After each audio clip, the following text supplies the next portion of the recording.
जल्दी में है तो जरा ठहर जाइए और इससे पहले कि आपका सब कुछ लुट जाए जरा संभल जाइए। गोपाल की चौपाल।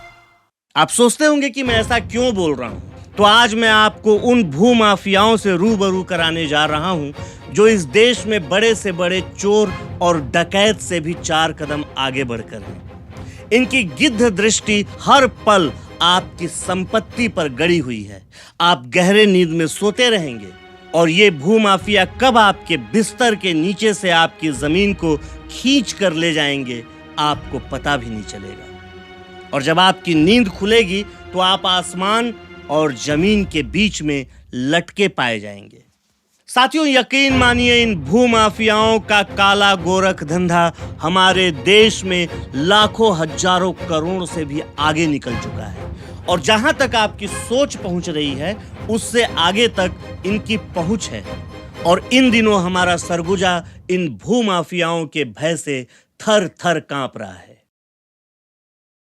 नमस्कार दोस्तों, मैं आपका अपना गोपाल और आज गोपाल की चौपाल पर आईना में लेकर आया हूं अपनी खास प्रस्तुति भूमाफियाओं का कहर, खतरे में ताल तलैया।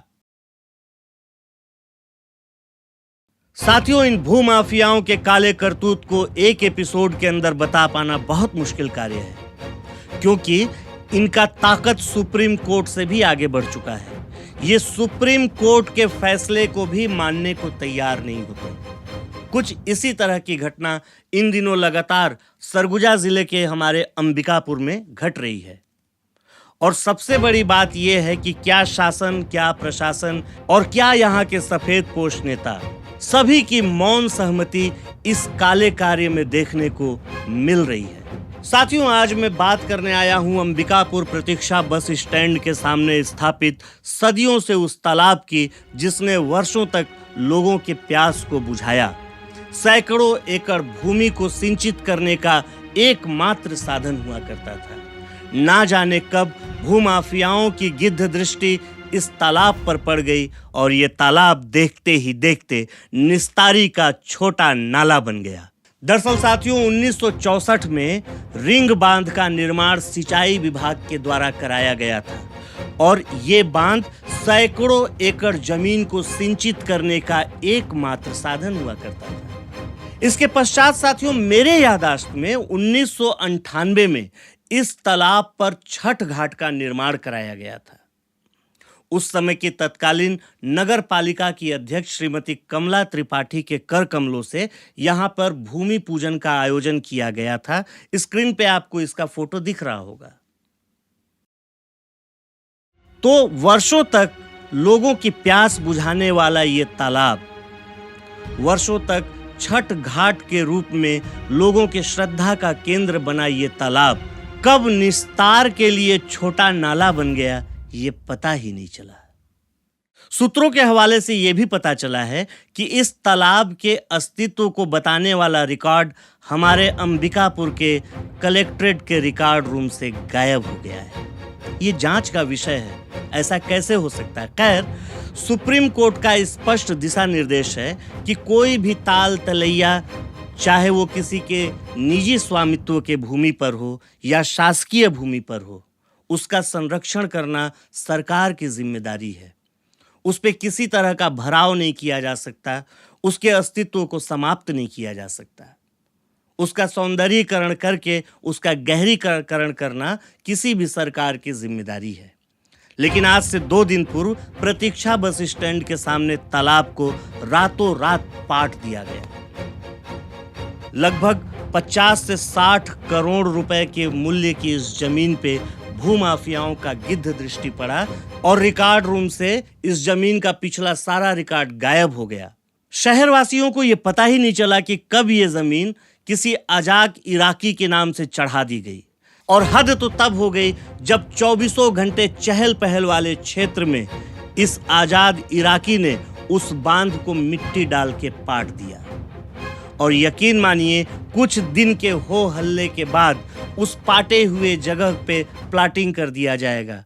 वहां बड़े बड़े कॉम्प्लेक्स बन जाएंगे और वो पूरी जमीन कॉमर्शियल हो जाएगी।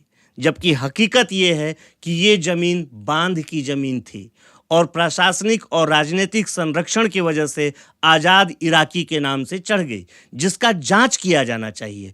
लेकिन समस्या ये है साथियों कि इसका जांच करेगा कौन? यही प्रशासनिक अधिकारी जो थोड़े थोड़े रुपए में बिक जाते हैं, यही नेता जिनके नाक के नीचे इनके शहर में अवैध प्लाटिंग बिकते रहता है, लेकिन इनके मुंह से चूं से चा नहीं निकलता, क्योंकि इन सभी का हिस्सेदारी इन भूमाफियाओं के काले करतूत में बंधा हुआ है।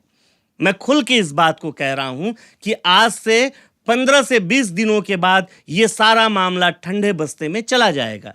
दरअसल ये आज़ाद इराकी एक छोटा सा प्यादा है। जब इसके जड़ में आप जाएंगे तो बड़े बड़े सफेद पोश नेता, शहर के बड़े बड़े व्यवसायी इसके जद में आएंगे। लेकिन जांच करेगा कौन? सभी जगह इन भूमाफियाओं का पहुंच और पकड़ है, तो क्या कोई ईमानदार जांच हो पाना संभव है? क्या सुप्रीम कोर्ट के दिशा निर्देशों का पालन करा पाना संभव है?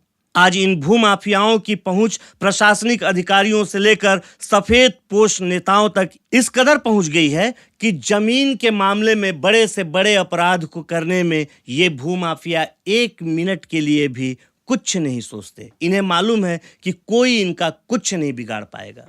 दरअसल साथियों, इन भूमाफियाओं का षड्यंत्र इतना गहरा होता है कि इस पे पर्दा डालने के लिए प्रशासन और ये सफेद पोश नेता इनके साथ बराबर खड़े रहते हैं। जैसे अभी इस रिंग बांध के काले करतूत पे पर्दा डालना है, तो यकीन मानिए किसी ना किसी गरीब का एक छोटा झोपड़पट्टी आपको 10-15 दिन के अंदर टूटते दिख जाएगा, ताकि इस रिंग बांध से ध्यान हटके उस झोपड़पट्टी की ओर चला जाए। कुछ दिनों पूर्व भातुपारा तालाब का भी यही हश्र हुआ।